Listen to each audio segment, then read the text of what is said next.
നമസ്കാരം, മലയാളി വാർത്തയിലേക്ക് സ്വാഗതം.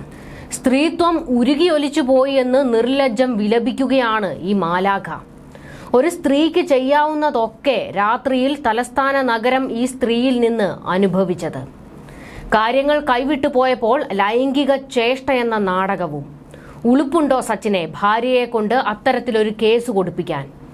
ജയിക്കാൻ എന്ത് നെറികേടും കാണിക്കുന്ന കൂട്ടരാണിവർ. സച്ചിൻ ദേവ് MLA പൊളിച്ചടുക്കിയെടുക്കുന്നു. കേരളത്തിൽ വിവാദങ്ങളുടെ മുൾമുനയിൽ നിൽക്കുന്ന ആരാധ്യ മേയർ ആര്യ രാജേന്ദ്രനും ഭർത്താവ് സച്ചിൻ ദേവും 5 വർഷം മുൻപ് പ്രശസ്തമായ ദ വയർ എന്ന ബുദ്ധിജീവികളുടെ ജിഹ്വയിലെ പുകൾപെറ്റ താരങ്ങളായിരുന്നു എന്നത് എത്ര പേർക്കറിയാം? പശ്ചിമബംഗാളിലെ CPMന്റെ അന്ത്യത്തിന്റെ വഴി ഇതാണോ എന്ന് ശക്തിധരന്റെ ചോദ്യം. 2021 മെയ് 2 മാധ്യമപ്രവർത്തകൻ ഹിമാദ്രി ഘോഷ് ചോദിക്കുന്ന പഠനാർഹമായ ലേഖനത്തിൽ ഇരുവരെയും പേരെടുത്ത് പ്രശംസിച്ചിരുന്നത് ഇപ്പോൾ ആരും ഓർക്കുന്നുണ്ടാകില്ല. അതിലെ ഒരു ചോദ്യം ഇപ്പോഴത്തെ കേരളത്തിലെ CPMനും ബാധകമാണ്. ആരാണ് CPMന്റെ തകർച്ചയ്ക്ക് കാരണം? ആരാധ്യയായ മേയറും അവരുടെ തിണ്ണമിടുക്ക് കാണിക്കുന്ന ഭർത്താവ് സച്ചിൻ ദേവും അവർ കാലവട്ടവും വെഞ്ചാമരവും വീശുന്ന ദുഷിച്ച കാളികൂളി സംഘവുമാണോ കേരളത്തിലും ഈ തകർച്ചയ്ക്ക് കാരണം? കേരളത്തിൽ ഇത്തിരി പോന്ന ഒരു SFIക്കാരിയെ പന പോലെ വളർത്തിയതിന്റെ രക്ഷകർതൃത്വം പിടിച്ചുപറ്റാൻ ആരൊക്കെയാണ് വേഷം കെട്ടിയാടുന്നത്? ആരാധ്യയായ മേയർ കളങ്കിതയാണെന്ന് ലോകം മുഴുവൻ ഉച്ചത്തിൽ അലമുറയിടുമ്പോഴും സ്ത്രീത്വം ഉരുകിയൊലിച്ചു പോയി എന്ന് നിർലജ്ജം വിലപിക്കുകയാണ് ഈ മാലാഖ.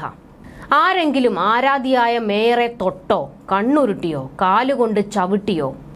ഒരു സ്ത്രീക്ക് ചെയ്യാവുന്നതാണോ രാത്രിയിൽ തലസ്ഥാന നഗരം ഈ സ്ത്രീയിൽ നിന്ന് അനുഭവിച്ചത്? ഭൂഗോളം ആസകലം മലയാളികൾ ഉള്ളിടത്തെല്ലാം ഈ സ്ത്രീകളുടെ പരാക്രമമല്ലേ രോഷത്തോടെ ചർച്ച ചെയ്യുന്നത്? ലണ്ടനിൽ നിന്ന് ഡെപ്യൂട്ടി മേയർ ശ്രീ ബൈജു തിട്ടാല പ്രതികരിച്ചത് ജനങ്ങൾ കേട്ടതാണ്.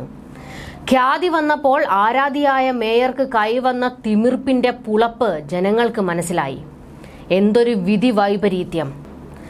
തന്റെ സ്ത്രീത്വത്തെ അവഹേളിച്ചാൽ ഒലത്തിക്കളയുമെന്ന് രാത്രി തെരുവിലിറങ്ങി ഒപ്പാരിയിടുന്നു ഈ ആരാധ്യയായ മേയർ. എന്നാണ് ഈ ആരാധ്യയായ മേയർ ഒരു സ്ത്രീയായത്? ജനിച്ചപ്പോഴേ ഗർഭശ്രീമാനായിരുന്നോ? എന്തൊക്കെ അട്ടഹാസങ്ങളാണ് രാത്രി തെരുവിൽ പൊതുസമൂഹത്തെ മാനിക്കാതെ ആരാധ്യയായ മേയർ എന്ന ഹുങ്കിൽ ആറാടിയത്. അപ്പോൾ ഒരു വിലക്ഷണം കെട്ട നാട് വെറുക്കുന്ന ഒരു സ്ത്രീ ആയിക്കൊണ്ടിരിക്കുന്നുവെന്ന് എന്തേ ആരും ഉപദേശിച്ചില്ല? യഥാർത്ഥത്തിൽ സ്ത്രീത്വം അവഹേളിക്കപ്പെട്ടതിനോ ആരെങ്കിലും സ്ത്രീ നിന്ന കാട്ടിയതിനോ ആണോ സർക്കാർ KSRTCയിൽ ഘടിപ്പിച്ചിരുന്ന മെമ്മറി കാർഡ് അടിച്ചു മാറ്റിയത്? മെമ്മറി കാർഡ് എന്നാൽ ലൈംഗിക ചേഷ്ട കാണിക്കുന്ന ഉപകരണമാണോ? അതിലെന്താണ് ആരാധ്യയായ മേയറെ പ്രകോപിപ്പിക്കുന്നത്? അതും രാത്രി 15 ബസ് യാത്രക്കാരെ പെരുവഴിയിൽ ഒറ്റയടിക്ക് ഇറക്കി വിടാൻ കരുത്തുള്ള ഭർത്താവ് ഒപ്പമുണ്ടായിരിക്കെ.